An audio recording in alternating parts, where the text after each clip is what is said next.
Deep within a secret forest hidden away from the rest of the world, there once lived a curious squirrel named Liora. Now, Lori loved living in her forest. She would jump from tree to tree, collecting nuts and berries for her animal family. And she always felt thankful for her nimble paws and fluffy tail. But deep down inside, something was missing. Something exciting never happened. Life in the forest was peaceful, but it was boring. One crisp autumn day, while playing hide and seek with her brother Leo, Lyra scampered up a tall oak tree, and when she reached the top, she noticed something strange. Tucked beneath a leaf the size of a blanket was a tiny glowing orb. At first, Lyra thought it was a ball of yarn lost by some woodland creature. Then she saw the faint light coming from inside. As she cautiously approached, the light grew brighter and brighter, making her paws feel tingly.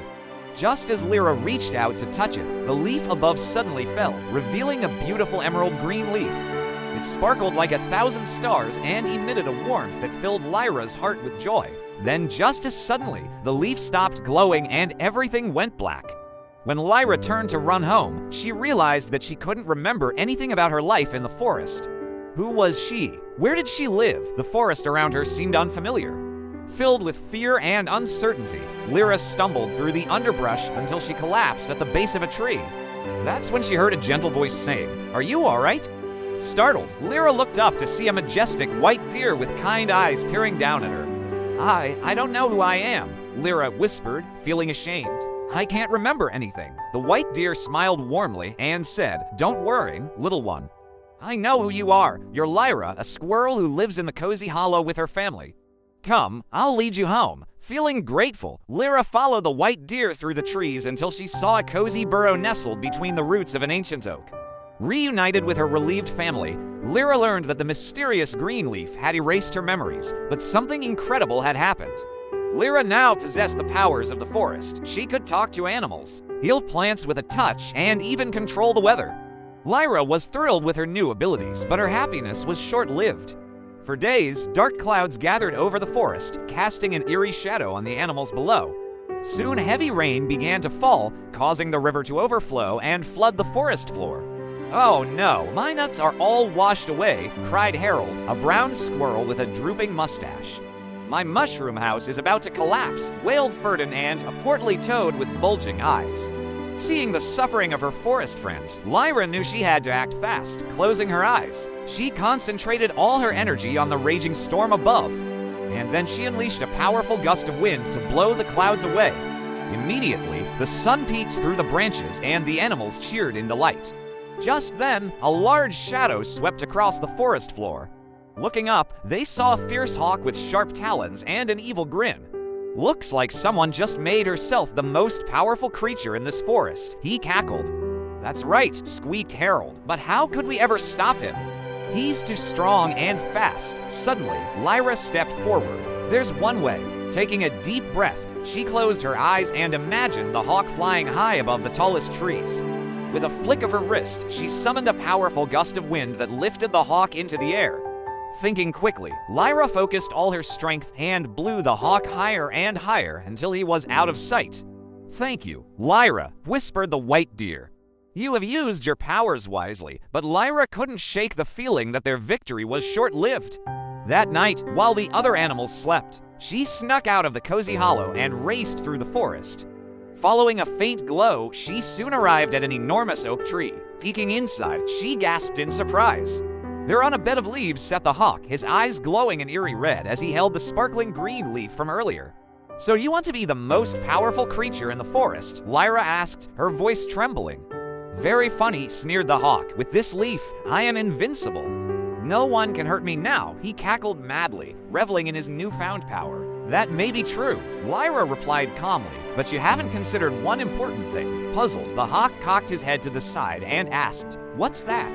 "You can't rule the skies if you can't fly," said Lyra. The hawk's eyes widened in realization.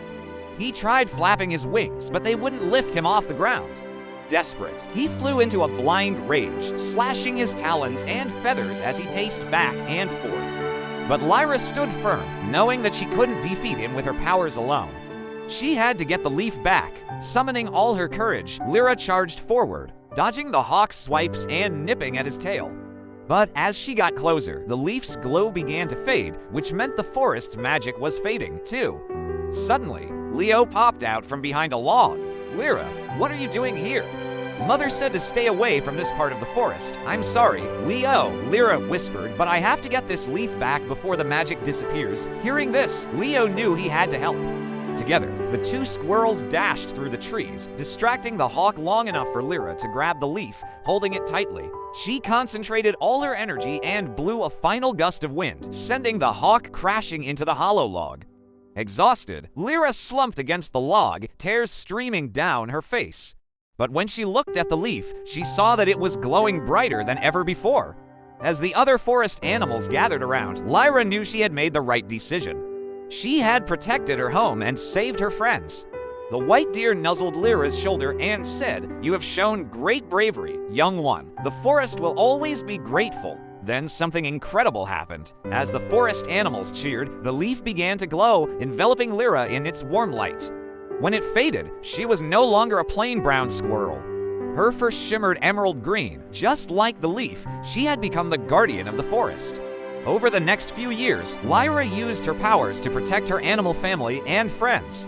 She helped the porcupine grow a coat of colorful quills, healed the deer's injured fawn, and even guided a lost rabbit back to its burrow. But her greatest adventure was yet to come. One day, a sly fox with cunning eyes approached the cozy hollow. "Greetings, my dear squirrely friends," he purred. "I bring a message from King Talon, ruler of the neighboring kingdom." "King Talon?" asked Lyra, sensing danger. "Why does he want to see us?" The fox smiled wickedly and replied, "He has an offer that you can't refuse. King Talon wants to marry your sister, Princess Celeste." Shocked, Lyra and Leo rushed to find their parents.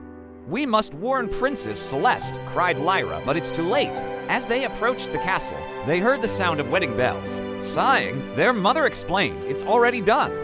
Princess Celeste has married King Talon." Now, King Talon was not a kind ruler. He forced the forest animals to work in his castle and demanded that they give him the magical leaf so he could use its power for evil. That's when Lyra knew she had to act. Gathering her animal friends, Lyra devised a plan to take down King Talon and free the forest. First, she instructed the porcupine to use his colorful quills to distract the king's guards. Then she told the deer to lead the other animals to safety. Finally, she turned to the rabbit and whispered, "You must lead me to King Talon's treasure room." Taking a deep breath, the rabbit nodded and dashed off. Following closely behind, Lyra and the rabbit soon arrived at the treasure room. Inside, chests overflowing with jewels glittered in the dim light. But Lyra wasn't interested in gold or riches. She knew the key to defeating King Talon was hidden somewhere in the room. Just then, she heard heavy footsteps approaching. Quickly, Lyra hid behind a suit of armor as King Talon entered the room. His eyes narrowed as he scanned the room. "Where is it?" he growled. "Where's the magical leaf?" Suddenly, Lyra jumped out from behind the armor and shouted, "You'll never get your hands on it." Surprised, King Talon lunged at Lyra, but she dodged his grasp and scurried up a nearby pillar. Sensing danger, a huge gray dog wearing a spiked collar emerged from the shadows. "Get away from her, Fang," yelled Lyra, knowing that the only way to defeat the ferocious hound was to destroy his spiked collar. Taking a deep breath, she closed her eyes and focused her powers. Then, with a flick of her wrist, she blew the spikes off the collar and sent them flying across the room. Free from his restraints, Fang whined softly and licked Lyra's hand. Then he turned on King Talon, knocking him to the ground with a loud bark. Seeing that the battle was won, Lyra ran to the window and blew a gust of wind, opening it wide. As the forest animals poured into the castle, cheering and celebrating, Lyra knew that she had found her true purpose. She was the protector of the forest and its people. Together, they would stand strong against any danger that threatened their home. And so the legend of Lyra, the magical green squirrel, was passed down through the generations of forest animals, reminding them that even the smallest creature can become a hero.